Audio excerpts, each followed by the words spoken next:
जय श्री राम। तो ये है एक आवेशित रिंग, ठीक है, ऐसे है ये।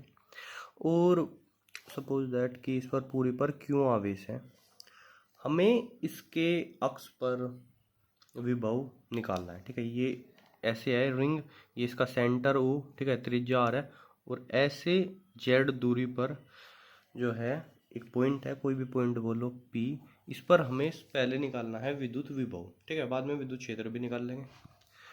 तो मैं इस रिंग पर देखो, ऐसे ये रिंग है, देखो जैसे ढक्कन है ना, तो इसका ये बाहर वाला ये देखो बस ऐसे है ये, ठीक है, ऐसे सेंटर होगा कहीं इसका, ऐसे ऐसे।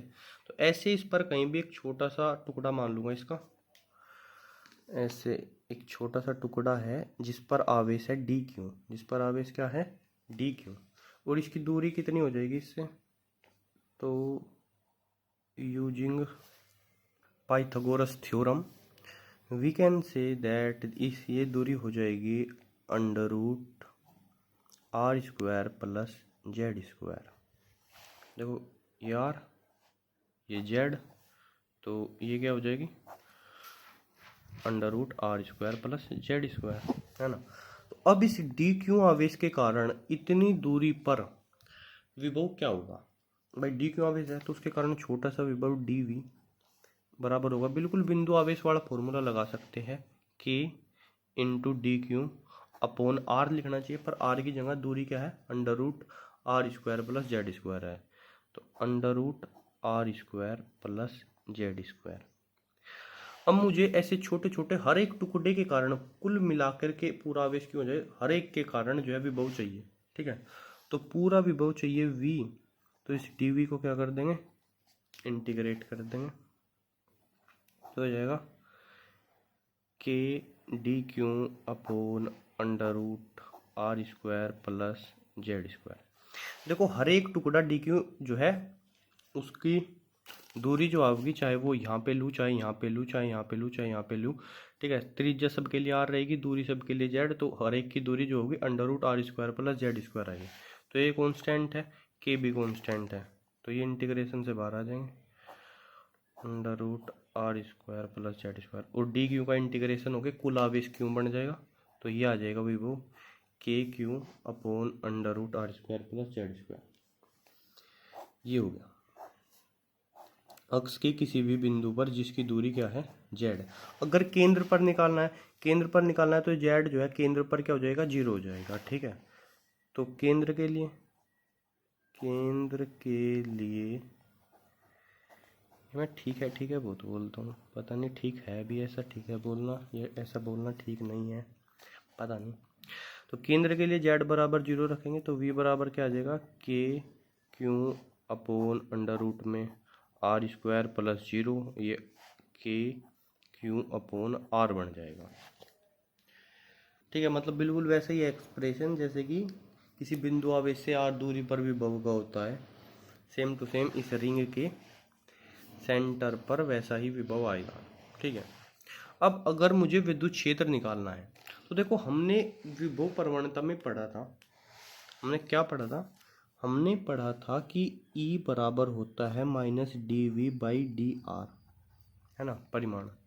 अगर दिशा भी चाहिए विद्युत क्षेत्र की, तो वो क्या होगा आर कैप और लगा दो, जिस दिशा में जा रहे हो D V by D R और आर कैप, ये परिमाण और ये दिशा, ठीक है। अब वी तो हमें पता चल ही गया है, ये रहा K Q upon under root R square plus Z square.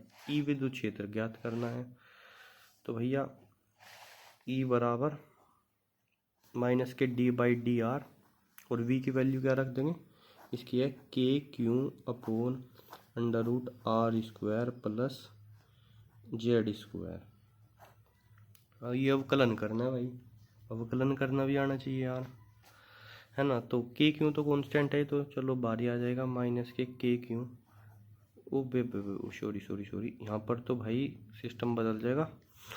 देखो वेरिएबल कौन है, आर तो कांस्टेंट है, किसके अकॉर्डिंग बदल रही है, दूरी में परिवर्तन क्या हो रहा है जेड में हो रहा है, ठीक है। तो यहाँ पे D V upon D V upon हमें तो डी जेड लेना पड़ेगा, हमारे लिए तो जेड दिशा है यहाँ, जो मतलब जिसको हम आर से प्रदर्शित करते थे अब तक, उसको ही जेड से प्रदर्शित कर रहे हैं, ऐसे समझो।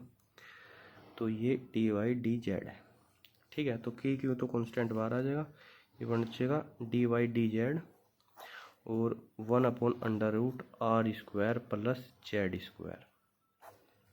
अब जब इसका अवकलन करेंगे डिफरेंशिएशन, वो माइनस के क्यों तो ऐसे ही, तो भैया देखो 1/√x का हो जाता है माइनस के 1/2 भी आता है क्या, हाँ 2 और x की पावर 3/2 ये हो जाता है।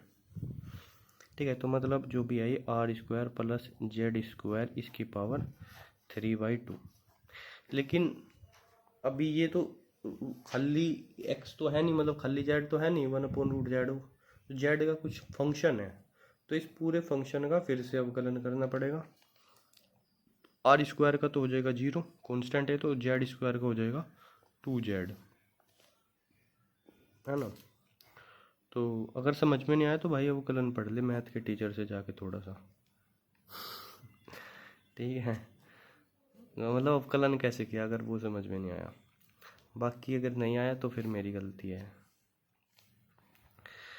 तो ये हो जाएगा माइनस माइनस प्लस हो जाएगा के क्यू और ऊपर जेड और नीचे r² प्लस z² की पावर 3/2। ये है विद्युत क्षेत्र और यहाँ जेड गैप लगा दो दिशा के लिए। ठीक है, अब अगर केंद्र के लिए यहाँ जेड बराबर 0 रखूँ तो पूरा क्या हो जाएगा, 0 हो जाएगा केंद्र पर, ई विद्युत क्षेत्र बराबर 0। वैसे भी देख लो केंद्र पर तो क्या होता, सब के सब इसकी वजह से इधर को, इसकी वजह से इधर को कैंसिल होना ही था, तो केंद्र पे तो 0 आना ही था। तो विभव अक्ष पर, ठीक है, ये अक्ष के किसी बिंदु पर, अक्ष पर ये है, केंद्र पर ये है, ठीक है, केंद्र पर विद्युत क्षेत्र अक्ष पर ये है, अक्ष के किसी बिंदु पर विद्युत क्षेत्र,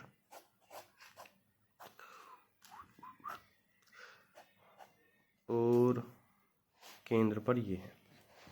ठीक है, तो चाहो तो फॉर्मूला रट सकते हो और या डिराइव करना भी सीख जाओ तो बढ़िया बात है। वैसे बोर्ड्स में तो ये पूछना आई थिंक पूछेंगे नहीं, यूपी बोर्ड के तो सिलेबस में होगा भी नहीं, पता नहीं, मतलब सवाल ववाल आ सकता है जहाँ तक है। तो चलो, जय श्री राम।